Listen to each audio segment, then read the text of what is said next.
Silfira of Nesca pressed a silver claw against the Starliner's viewport and watched Earth swell from a pale marble into a living sphere veined with nightside lightning. Shuttle lights painted turquoise flashes across the overlapping plates of her face, but she looked away before her reflection sharpened. Nescan children had once hissed ridgeface and rock skin at her in the school pools, and even now, 30 soliturns later, those echoes could still etch shame into the gaps between her scales. The orientation dossiers on humans did not help. They adorned themselves with compliant flesh, soft, symmetrical, hair-framing glossy eyes. Beside them, Silfira imagined she would look like a barnacled wreck beached beside porcelain statues. Worse, her species possessed a reflexive defense known simply as glacé. When startled beyond reason, every cell in a Nescan's body flash crystallized its outer fluids, locking muscle and mind in brittle stasis for several minutes. Bullying children had once triggered her reflex so often that the school nurse kept a heat lamp labeled Silfira, 4B. Her assignment seemed straightforward. Observe a joint research outpost on Earth's southern pole, deliver treaty scrolls, and return. Yet the pilot's announcement, 10 minutes to drop, drove a talon of dread beneath her plates. Middle. The research dome squatted on the Antarctic shelf like a pearl half-cracked from its shell. Ice fog swirled around the shuttle's vents as Silfira descended the ramp. A man in a thermal coat waited, breath fogging in rhythmic plumes. His hood fell back, revealing umber skin flushed by windburn, gray-streaked curls, and eyes that, unlike the polished glass she expected, twinkled with the warmth of campfire embers. "I'm Dr. Elias Grant," he said. The diplomatic translator tattoo on her neck whisked the sounds into Nescan. "Welcome to Halley Station, or what's left of it." A half-collapsed antenna and scorched snowfield suggested a recent accident. Inside, broken glassware lay swept into careful piles. Silfira's dorsal frills folded tight in empathy. Ugly and late, she scolded herself. Over the next 2 days she learned their work's scope. The station studied a cryogenic microbe dredged from a subglacial lake, a life form that metabolized heat itself. Properly contained, it could power star engines. Released, it could drink worlds to stone. Elias briefed her while replacing fuses. A surge vaporized one freezer. "We've relocated samples to Lab B, but any breach." "I understand precautions," Silfira rasped. She kept her gaze off reflective steel panels. When monitors flickered on, she pretended interest in data, not the distorted silhouette behind graphs.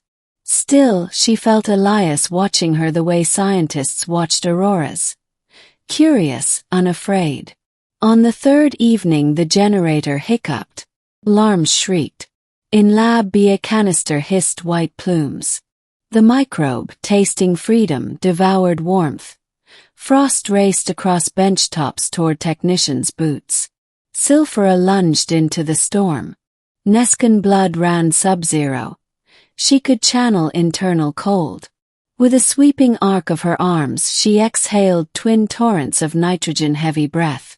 Crystalline sheets blossomed, trapping the microbe inside instant ice sarcophagi.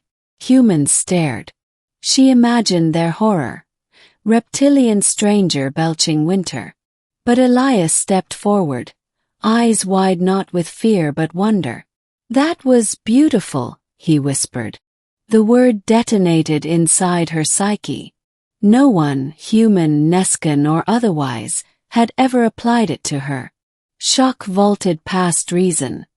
Glacé seized her. Plates, muscles, even eyelids vitrified.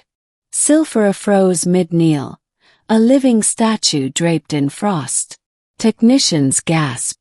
Elias cursed softly and waved them back. His gloved fingers hovered at her wrist. "It's all right," he murmured, though she heard only the muffled hush of ice inside ice. Recalling the biology brief she had supplied, He paged to reversing acute glacé. Apply vibration in the 420 to 430 Hz band for 60 seconds. No tuning fork existed, so he positioned his mouth near her frills and began to sing. A fragment of an old lullaby spilled through the lab, wordless, rising, a survivor's song under strange skies. His baritone wavered around the prescribed frequency. At first nothing shifted. Then tiny cracks spider-webbed through her dermal frost. With a ringing chime the shell sloughed away. Silphira collapsed into his arms, half-thawed, trembling. "I incapacitated myself," she croaked, mortified. "You saved us first," he answered. "And I meant what I said." She dared to meet his gaze. In the reflection of his irises she found not revulsion but recognition, as though he'd glimpsed the architecture beneath her faults. They spent the week repairing the station and, in quieter hours, talking. She told of coral glass cities under Nesca's methane rains. He described childhood summers chasing dust devils across Arizona mesas. She learned human skin held constellations of scars and freckles, asymmetries celebrated as character. He learned that beneath her metallic plates lay networks of biolumens that pulsed colors with mood. When she laughed, indigo flickered down her throat. He laughed back each time, delighted. Yet diplomacy cast long shadows. Silphira's mentor, Arch-Envoy Threxia, arrived in orbit aboard the cruiser Vestige. In a private transmission, Threxia praised her quick thinking but demanded immediate dispatch of the microbe samples. "Nesca's Energy Council grows impatient," she intoned. Silphira's frills flushed warning red after the call. "They want a weapon," she told Elias. He studied the sealed canisters. "And if we refuse, they'll take it. My people excel at harvesting what they deem inferior. I was proof at school." A plan coalesced in their silent exchange. Climax. Under the guise of compliance, Silphira arranged shuttle transfer of the microbe. Threxia beamed coordinates for a mid-stratosphere rendezvous. The orbital elevator was offline, so Elias insisted on accompanying her. "Someone has to sign the chain of custody forms," he joked, though the set of his jaw said something graver. Aboard the skiff climbing through auroral ribbons, Silphira rehearsed the plea she meant to deliver. An appeal to conscience, to the value of reciprocal beauty. But when Vestige loomed, razor hull lit by running lights, her confidence wavered. The airlock admitted them to a conference bay where Threxia waited beside armored guards, her chromed carapace flawless.